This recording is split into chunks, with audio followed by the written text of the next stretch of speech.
Agerock predicted sports networks to include streamers, and it's already starting to happen.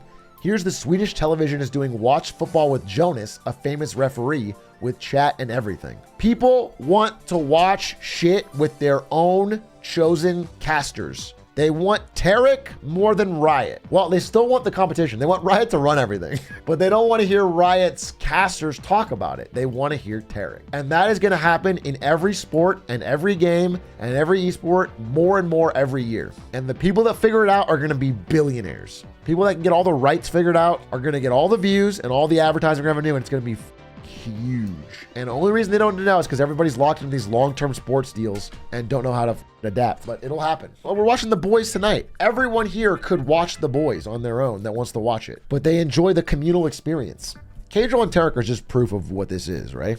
I was talking to a guy who works at Riot, I think part of the broadcast engineering team at Riot. And it's like, you know, they just put in so much work to put on the show. And then, you know, Tarek goes live in his pajamas. People don't want to watch what they're doing. They just don't, they don't care. But it's just what it is. It's just what it is. It's just more authentic. I don't know. I don't know how to describe it. Does Riot pay co-streamers to watch, or is it the opposite? No, they definitely don't pay. Riot does not pay Cadril or Tarek, but they get extremely paid. Oh, it's also funny is like, if I'm watching the mainstream and I love it and I watch it for 18 hours in a weekend and I'm having a great time, I don't sub. I don't sub, I don't gifty, I don't dono, I don't do anything. I just watch. But if I'm watching on Tarek's stream and I spend 18 hours watching all weekend, there's a good chance I might sub, I might gifty, I might dono. So not only is the economics good for Tarek just by the viewership, but also because he's a person and not an organization. We studied this a lot at Twitch. People just don't ever want to sub to an org, to an esports team, to anything other than a person. They only want to sub to a person. Because we tried a lot of things to I remember there's a lot of this around Overwatch League. Because at the time, Overwatch League, you couldn't co-stream it, and everyone was watching it on Twitch, and we're like, how do we monetize this? Can they buy some sort of pass or some kind of sub or extra emotes? And we tried to sell like Overwatch League Battle Pass thing where you could get emotes for chat. People don't sub to that. They only want to sub to a person that they like. Only gullible idiots bought the Owl Pass. Do you have the Owl Pass thing? The Overwatch League All Access Pass 2018. The badge of shame. Holy shit, you did buy it. You were the few. You were the few, the proud, the Marines. Yeah, there was like badges. There was like emotes. There was all sorts of shit.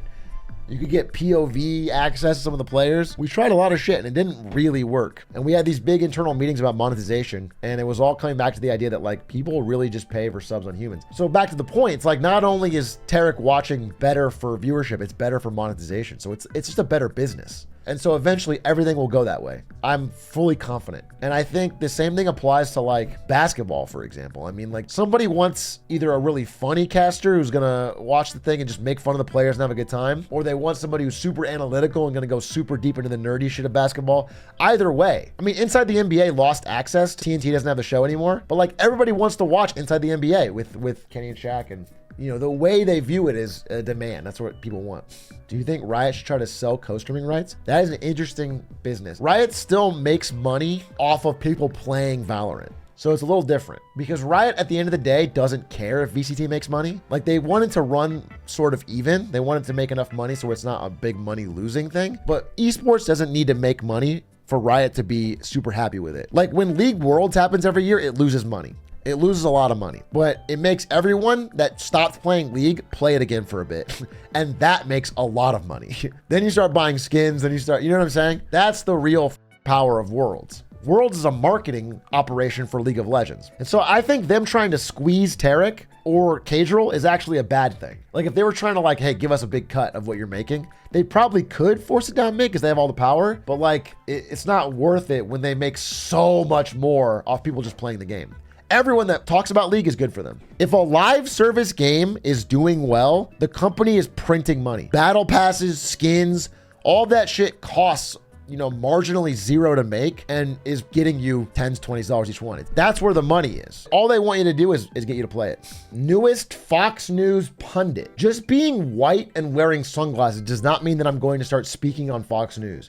That is not accurate. I should be allowed. These are cool sunglasses, by the way. These are Clooney-esque. I am about to go on a rant about Star Wars Acolyte. I actually am going to do a small rant on it, okay? Here's my rant. That show is not good.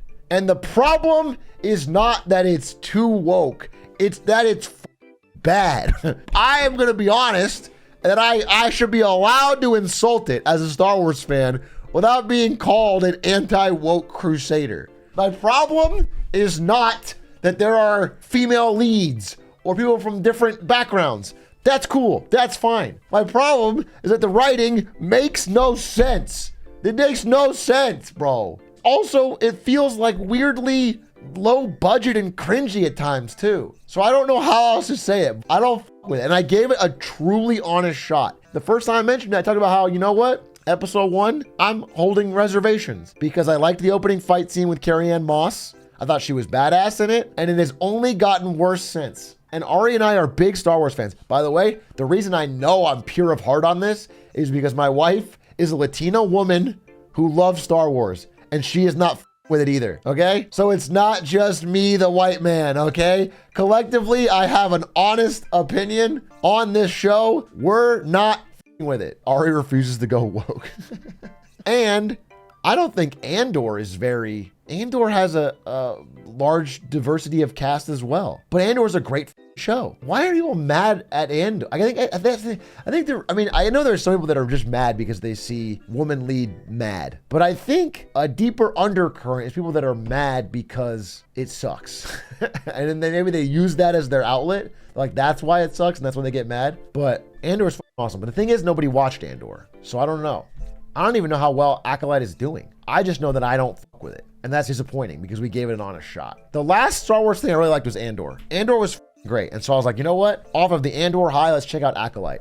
And then I watched Acolyte, and the opening scene of Acolyte season 1, episode 1, I thought was fire. I really enjoy it. I have no problem. 2 female leads having a sick fight. Carrie-Anne Moss from The Matrix. That shit rules. We need a Jar Jar show. Yes. Can we get a Jar Jar show? Can we get a gritty, realistic show about Jar Jar growing up in Oto Gunga? And it's just called, it's called Misa. And it's the true story of his life. That'd be sick. It's just gritty, just real, just raw. It should have like murder, betrayal. There should be like a sex scene with Boss Nass. That's gotta be in there. That's gotta be in there. You're writing fanfic at this point? I'm writing gold. I'm writing gold that could turn Star Wars around. Disney doesn't want to listen to me. Kathleen Kennedy doesn't want to listen to me.